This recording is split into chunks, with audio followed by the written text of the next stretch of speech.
Jangan lupakan sejarah, begitulah yang disampaikan Bung Karno yang kita kenal hingga saat ini.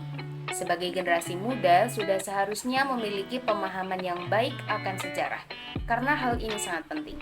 Sejarah memungkinkan manusia zaman sekarang mengetahui kesalahan manusia terdahulu, sehingga hal-hal yang kurang baik tidak terulang kembali.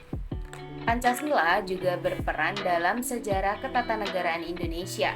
Seperti yang kita tahu bahwa Pancasila adalah dasar dan ideologi bangsa yang harus diketahui asal-usulnya dan benar-benar dijiwai oleh seluruh masyarakat Indonesia agar Pancasila tetap terlestarikan dengan baik dari generasi ke generasi.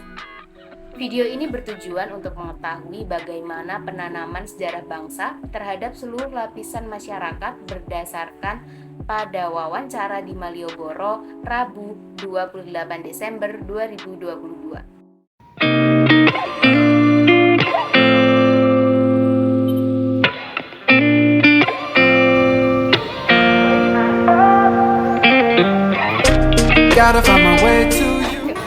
Apakah kakak tahu kalau Pancasila itu pernah diubah? Tahu. Gimana pendapat kakak? Mungkin untuk demi terlaksananya tujuan negara maka harus disesuaikan dengan keadaan, maka adanya amandemen itu kayak menyesuaikan gitu kan. Ketika satu undang-undang itu sudah dirasa sudah tidak efisien untuk dijalankan, maka bisa dihapuskan dan diganti dengan yang lebih baru sesuai dengan keadaan sekarang. Oh iya, makasih banyak ya kak. Makasih banyak loh kak. No matter what I do, gotta find my way to you.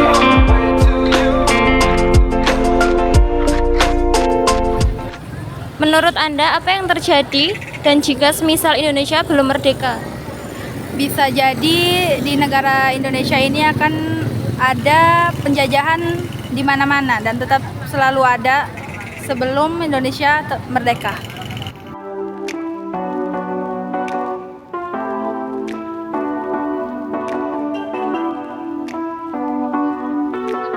Mengapa berbagai perlawanan di banyak pulau dan daerah pada waktu itu banyak yang gagal? Kalau menurut saya itu karena berdasarkan Pancasila ya ada persatuan Indonesia. Nah, karena mereka belum satu, jadi mungkin masih sendiri-sendiri, kekuatannya juga masih kecil, jadi gagal terus gitu. Baik ya, Pak. Mungkin pertempuran daerah Jogja ada mungkin.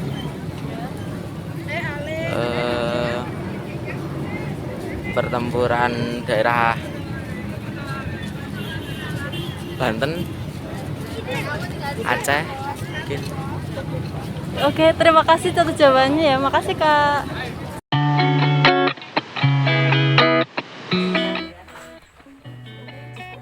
Dari narasumber pertama, kami dapat menjelaskan bahwa perubahan sila pertama terjadi karena sila tidak dianggap berlaku bagi pemeluk agama lain dan mendapat banyak kritik, terutama dari masyarakat di Indonesia Timur, sehingga sila diubah untuk menghormati perjuangan semua golongan, tidak hanya Islam saja, dan juga untuk menghindarkan terjadinya perpecahan.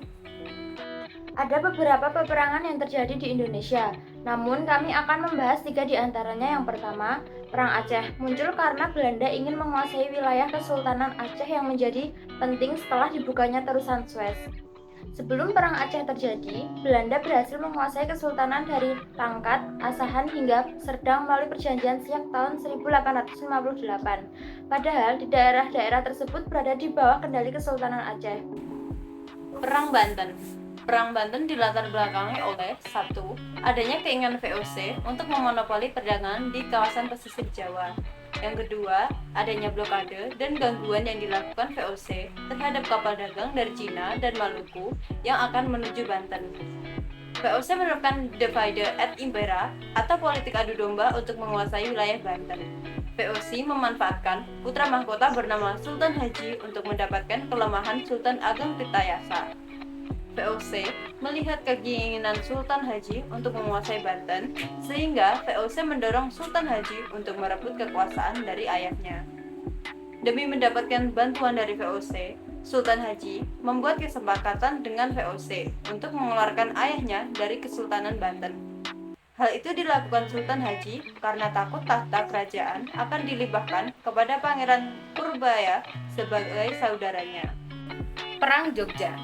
Perlawanan Pangeran Diponegoro didasarkan pada alasan umum dan khusus, di mana alasan umum tersebut berkaitan dengan rakyat, khususnya penderitaan yang ditimbulkan. Alasan khusus terkait dengan pembangunan jalan yang melewati makam leluhur Pangeran Diponegoro yang terjadi tanpa sepengetahuannya. Dari pernyataan narasumber ketiga, kami dapat menjelaskan bahwa faktor penyebab kegagalan perlawanan terhadap penjajah di berbagai daerah di Indonesia antara lain adalah karena perlawanan masih bersifat kedaerahan, rentan terhadap adu domba, tidak ada rasa nasionalisme, kurang modernnya persenjataan, serta tidak adanya perencanaan yang matang. Dari penjelasan narasumber yang keempat, kami dapat mengkaji bahwa apabila Indonesia belum merdeka, maka kemungkinan kita tidak akan bisa sekolah. Kebebasan beragama akan dikekang, anak-anak akan dilatih jadi tentara untuk bertempur di medan perang, dan kebebasan informasi sangatlah terbatas. Kesimpulannya, sejarah yang merupakan ilmu pengetahuan yang berisi tentang masa lampau, khususnya yang berkaitan dengan informasi peristiwa masa lalu, serta penemuan-penemuan yang mendukung. Mempelajari sejarah bukan hanya untuk mengetahui kejadian atau peristiwa penting masa lalu, namun juga mengajarkan berbagai bentuk pengalaman yang terjadi sepanjang sejarah manusia, baik keberhasilan maupun kegagalan. Pada hakikatnya, sejarah perjuangan bangsa Indonesia tidak luput dari nilai-nilai Pancasila. Pancasila dalam perspektif sejarah perjuangan bangsa Indonesia merupakan cara pandang untuk menilai peristiwa yang melatar belakangi terbentuknya NKRI dan dasar negara. Pembentukan Pancasila tersebut tidak lepas dari nilai sejarah.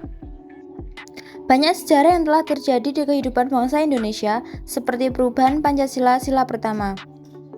Perubahan teks Pancasila Sila Pertama terjadi pada Piagam Jakarta. Sila yang awalnya berbunyi ketuhanan dengan kewajiban menjalankan syariat Islam bagi pemeluknya, kemudian diubah menjadi ketuhanan yang Maha Esa.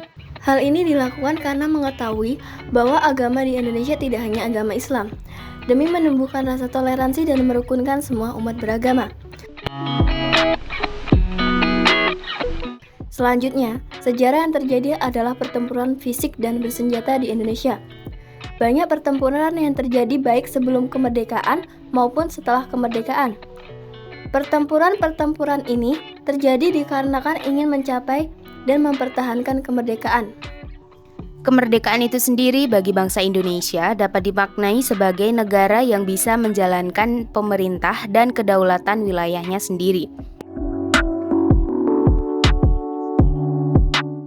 Dalam memperjuangkan kemerdekaan Indonesia tentunya bukanlah hal yang mudah. Ada beberapa faktor yang menyebabkan terjadinya kegagalan, yakni perjuangan yang bersifat lokal dan tidak serentak, senjata yang digunakan masih tradisional sehingga akan kalah dalam persenjataan, bersifat sporadus atau musiman. Hal inilah yang menyebabkan terjadinya kegagalan. Sekian video dari kami, terima kasih.